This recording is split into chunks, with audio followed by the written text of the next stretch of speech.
ready for you. Whenever Just you go? Just go, yeah. Okay. Hi, everyone. I'm really excited to be here. I know some of you, but not all of you, and I'm really, really grateful for the showing. Thank you. Since you don't all know me, I thought I might just tell you a little bit about my background. I was born and raised in Rhode Island. I'm the oldest of 5. I raised my 4 children here. Their ages 27 and 32. I am a new grandmother. That happened in January. That's definitely the best thing so far in 2026. And I see grandmothers maybe nodding in the back. Best club ever. I'm a wife of 37 years. I am a cancer survivor. I got cancer when my youngest child was just a year old. And I think for me, that taught me a lot about how much pain people go through life with, and we don't always see it. So that was a really pivotal time in my life. And yes, I've been a corporate executive, but I started working in a cubicle right out of school at CBS and had almost every job you could have for 25 years. I ended up becoming the president of the retail business, so I had responsibility for all the stores, all the folks who work in stores and distribution facilities across the country. And I think the thing I learned most in that job was how important it was to get the ideas and the input of everyone from the front line.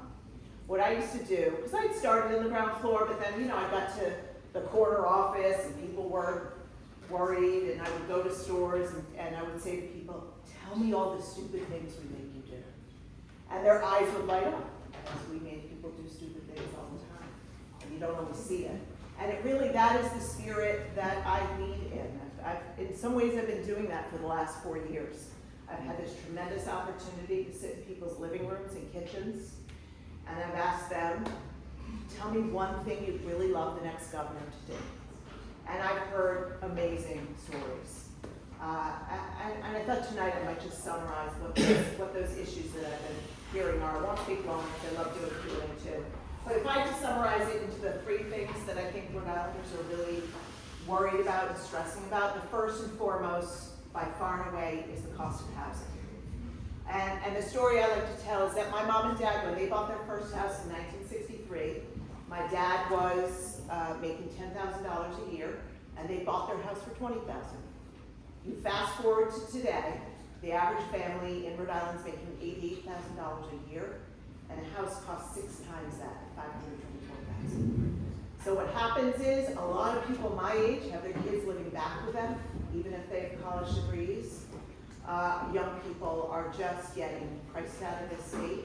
And a lot of older folks want to move out of the house and downsize, and they can't do that either. So I think it's a huge, huge focus that we have to all come together on. I'm proposing building 20,000 new units, apartments and homes. We'll talk more about it later. I would use the millionaires tax that just passed to create a constitutionally protected fund just to focus on housing. Like, it's the burning issue. If we solve nothing else, I think that would be really important. The second thing is jobs, because what people often would say to me is, I just hope my kids can afford to find a good job here and stay here. And I knew it working at CBS. It's not easy enough to do business in this state. And I've met with a lot of small business owners, medium businesses. Just recently talked to someone who's got a business here and said, Rhode Island makes it so hard. And basically, every incremental dollar, I'm just moving right over to Massachusetts. And what that does for Rhode Islanders and why that matters is we don't have jobs here when that happens. We lost Hasbro. I want to make sure we don't lose big companies like CBS. But it's easy for a company to move, and you can imagine how many people are calling CBS. Kind of all 49 other governors call a company like that. So I think that's really important for all of us to make sure we can afford to keep staying here. And then the last thing I'll highlight is this feeling people have that you gotta know a guy. Some of that's fun, but the bottom line is that what it really means is that people feel pretty cynical about being left out of the system. I remember for me a moment when I was down in Galilee these sessions, and I had a whole group of amazing fishermen. These are real small business owners, right? Tough lives. And I said, tell me one thing the governor could do for you. And their examples weren't that complicated. And I thought to myself, why aren't we doing this? And I said to them, you guys don't have a lobbyist. That's why your issues aren't coming to the forefront. Everyone in this state should be served by all of us. It shouldn't be who the lobbyist is to see what bills get passed. And so I proposed during session that no one in elected office should take any money from a lobbyist. I'm abiding by it myself right now, but I think it's a really important, 23 other states do that. I think it's very important. But another element of you gotta know a guy is the Department of Transportation. Because look, that Washington Bridge, a lot of things went into it, but the way this was managed was terrible. And I said from day one I would fire Peter Alviti. And so many people say to me, if that were my job, if I were Peter Alviti, I would have been fired. Everyone knew it. So that is the kind of thing we can't have happen anymore. Honestly, the governor put politics over all of us. He desperately wanted a bridge built by this election. He put such severe penalties in the initial RFP, waited 6 months. At the end of 6 months, do you know how many companies bid on that initial RFP? 0. So you have to start over. That meant, that's for all of us about 10 extra months at least. So listen, I'm doing all these sessions, going all around the state, a lot of depressing things. But at the end of every session, someone will always raise their hand and say, but God, I love living here. It's an amazing state, it's beautiful. I just wish that it would live up to its potential. Hope is in our flag. I want to have a sense of optimism. The state can really work for all of us. And honestly, that's what motivates me every single day. That's why I'm going to work every single day to win this race. And I would love your support, your endorsement, but I'd love to take questions right now. So thanks for listening. Yep. Hi. I have a specific question about the Cannabis Control Commission. Yeah. You mentioned how our dollars go across to Massachusetts. Yeah. I personally drive to Franklin every week You or do? so to buy my pot because it's just not economically either the size of the actual what you could buy or it's just not economically viable. And Yeah. I don't know if you've ever seen the laws in comparison between Massachusetts and Rhode Island, but No. I haven't spent a dime in the state in 5 years. Wow. At least. So just No, first time that's come up, but it doesn't really surprise me, honestly. I often say sometimes it's like maybe people feel like this is an island you can't get off. There are a lot of things where we just shouldn't allow neighboring states to be better than us. they're way better. That might be a great example, so thank you for sharing. What else? And by the way, you can ask me anything you want. I know you've seen the ads and you might be wondering, so ask me whatever you want. There's no question that I'm afraid of. Go ahead. Sure, I'll just ask, and I've talked to you several times now, and I've appreciated how honest and forward you've been. But I do just want to, I guess, make the elephant in the Yeah. room. So I do have several family members who have struggled with opioid addiction. Yeah. And it has really impacted my family over generations, truly. Yeah. And I just want to know what your thought is about how, as a state and as a country and generally, we can be better about supporting people who are going through that, supporting family members who are trying to navigate that, and healthcare systems as a whole. Yeah, and I'm glad you asked. I haven't lost or experienced it as a family member, but I definitely have friends who've lost their children. I can't imagine anything more painful, honestly. And just to give you my own, before I answer your question about what we should do, my own journey on this. So you will hear lies about this, so I do have to tell you what happened. In 2013, this crisis was raging in this country. It was probably the peak year of opioid prescribing. I became the president of CVS, the retail business, in January of 2014. So I knew darn well when I got in there, the situation and what we had to do. And we did more than anyone in our industry in this country to bring down opioid dispensing. And I'll give you 3 examples. We cut off over 600 pill mill doctors who we could see from the prescribing were pumping out prescriptions. I can talk more about it, but they never called us to push back, which meant they were pill mill providers. Okay. Number two, I got together with other leaders in the industry. I said, we got to work on legislation in all 50 states. We couldn't do this nationally, where you reduce the number of pills people could get when they have basic surgery. So, it used to be, you remember, 2015, if you left, you got a root canal surgery in Rhode Island, the doctor would give you 30 pill prescription. CVS didn't have a choice about how many pills we gave you. We filled it for 30, and we worked on legislation in this state to reduce that to 10. The number one way people got addicted to these meds was in their own family's medicine cabinets. So we wanted to reduce the number of pills out there. And a third example is we did the biggest drug take back this country's ever seen. I rallied 4,000 of our stores to partner with local law enforcement and do big bins and take backs. So because of all of this, we had almost 40% reduction in opioids dispensed over my watch. And by the way, this was the same time period where I led the charge to get us out of cigarettes. In cigarettes, we were doing $2 billion a year in sales. So all of that is just to say, you deserve the facts. This is ravaged our country, and I'm sorry for what's happened for your family. Now it's gone on to fentanyl and other things that are so complicated. I had a conversation this morning with someone in Woonsocket just about homelessness, and I was probing her, to get her perspective on what to do. And so much of homelessness is caused by drug addiction and mental health issues. So there's been a lot of good work done by many people in the community around addiction. And I would hope that we could go even further by bringing people together and working really, really hard on this, because it's devastated our state and our country. And pivoting a little bit, you talked about housing and it used to be you could buy a house and it was 2 times your salary. Yeah. And I think one thing we're losing in this housing crisis too is the passing on of generational wealth with housing as well. Using my grandparents as an example, the plan long term had been ultimately that I would be able to buy my grandparents' house from them at a reasonable price. They had bought the house for $30,000.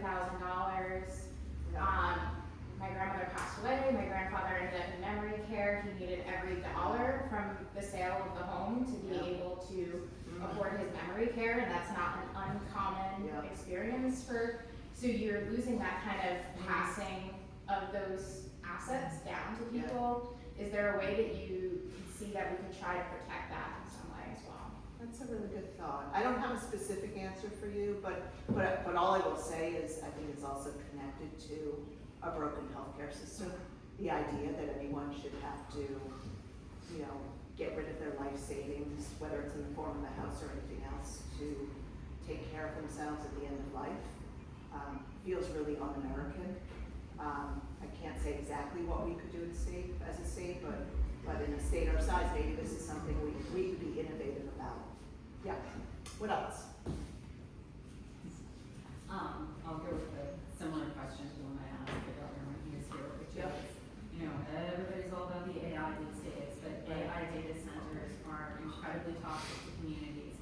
In Rhode Island specifically, New England as a whole, but Rhode Island itself does not have the water or the power to support these things.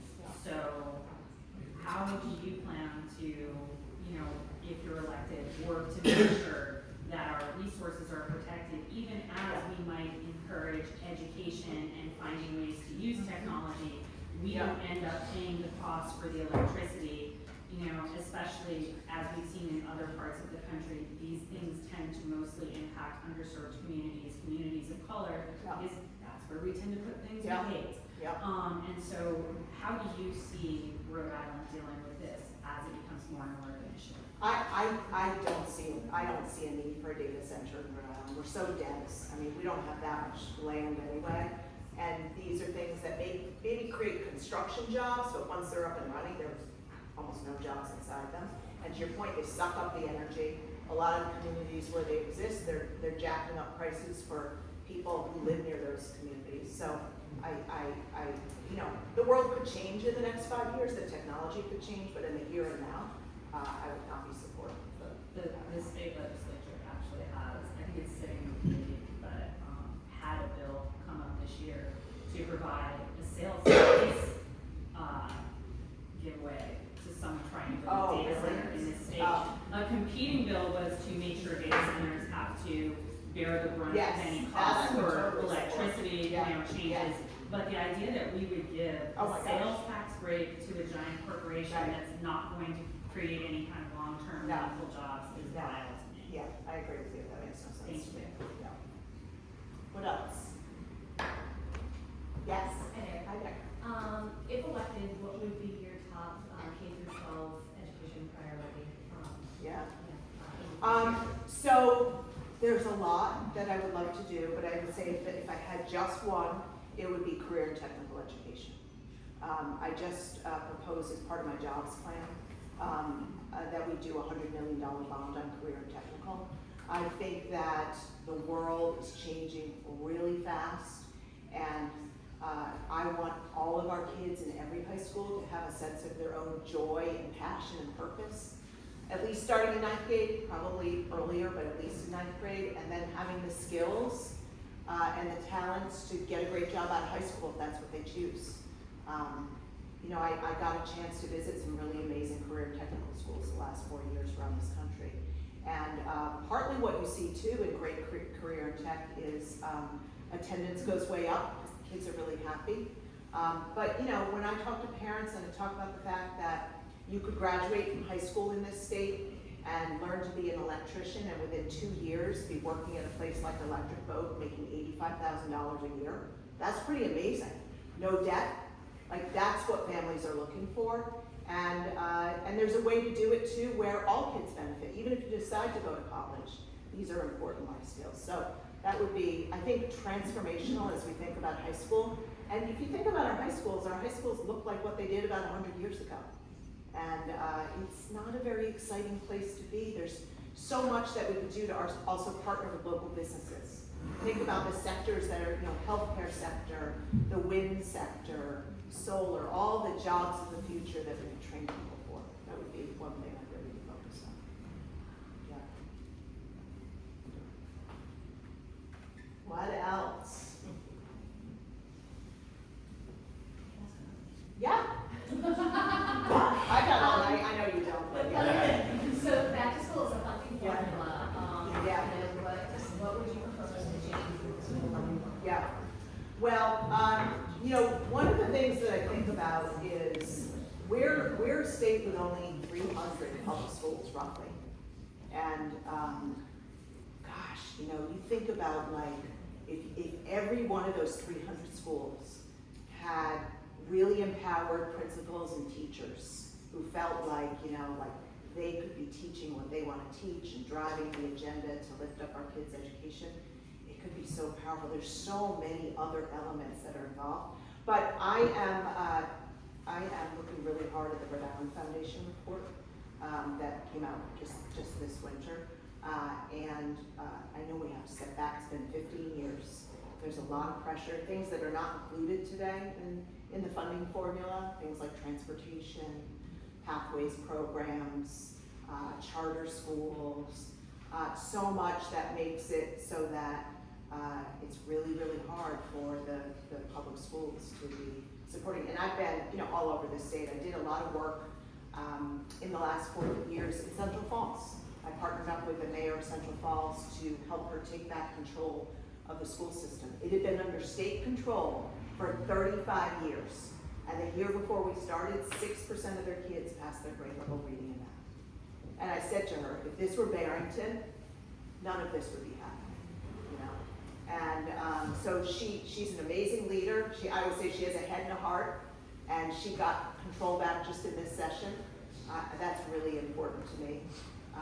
So there's a lot to fix, but it's, you know, it's really interesting as you go around the state. There are cities and towns that would potentially be very hurt by the Rhode Island Foundation's proposal, and also big differences in how they get funded. I was in Charlestown, for example. 80% of their town revenue goes to schools. And then you go to Newport and it's 26%. I don't know what it is here. Maybe like, I'm guessing like 45 is the average. 1/9. Ish. Yeah, about that? Like 2/3, 1/3. Oh, 2/3. Yeah, 2/3. Wow, that's high. Yeah, so we have to step back and look at it all. It's really complicated, but that has to be something to take a good hard look at. Okay, oh yes, yeah. Sorry. It's up to you. Are you ready? No, that's fine. Yeah, Definitely, you know, we've had other candidates for other offices talk Yeah.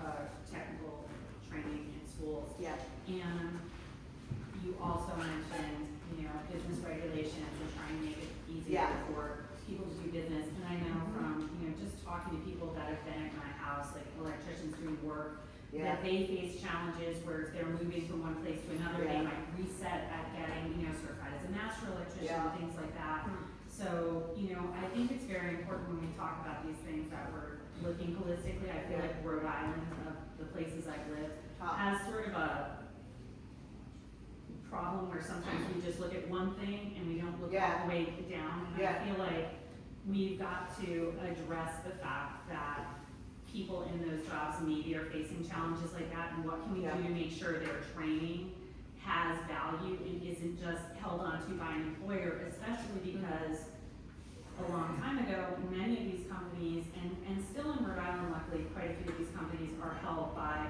you know, family businesses, Right. smaller entities, but you Yeah. are seeing, even in trades, an influx of private equity that basically exists to strip mine. Yeah. And those people are not earning good wages, those people are having opportunities cut short. So how would you try to make sure that you're taking care of not just the education piece, but making sure people Yeah. actually get opportunities Yeah. that give them long-term careers and maybe the opportunity for business ownership? Oh, you ended up in a different place than I thought you were gonna be. Okay. One of the Well, big- I'm gonna do two things then with that question, because one of the things I was hearing when you started was like all the barriers that we Yeah. put up for people, and I think that falls in the camp of when I said before, what are all the stupid things we make you do?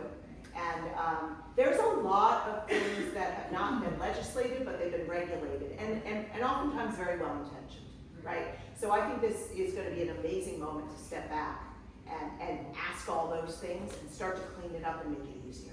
And again, well-intended, this is different than the trades question, but I remember meeting a guy who was trying to build more housing, and he said we have, in apartments, and he said we have one inspector for elevators in the whole state. So you could be like pretty far along your project, and then you gotta wait a month for the inspector to come because there's no bandwidth. Those are the kinds of things that are really kind of crazy and drive deep cynicism. And I also think that related to your point on private equity, that's a real, it's not so much of a force yet in this state, but in other states, that's really jacking up prices. I don't think there's a role for private equity in home ownership in any way in our state.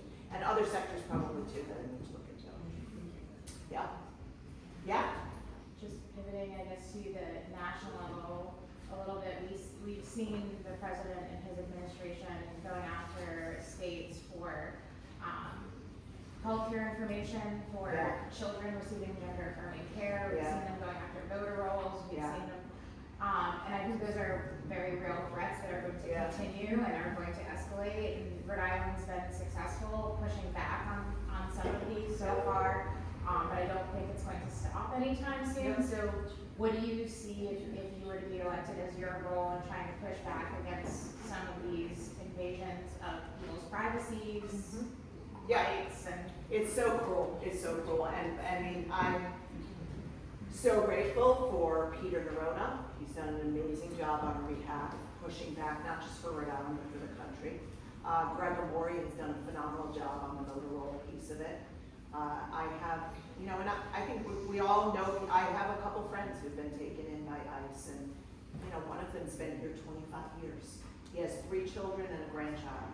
Been an amazing, amazing person for the state, and now is soon to be deported. So it's incredibly cruel. It's not at all, even for people who voted for Donald Trump, they would say this is not what they expected. So we need someone who's going to stand up. I support all those things. I also think there are things that we could do proactively to send a message. I mean, for example, there's legislation around this country And I think we passed a couple things, but just as an example, that would say ICE agents can't wear, no one can wear masks in this state. I'd love to see us do that. That would send a message.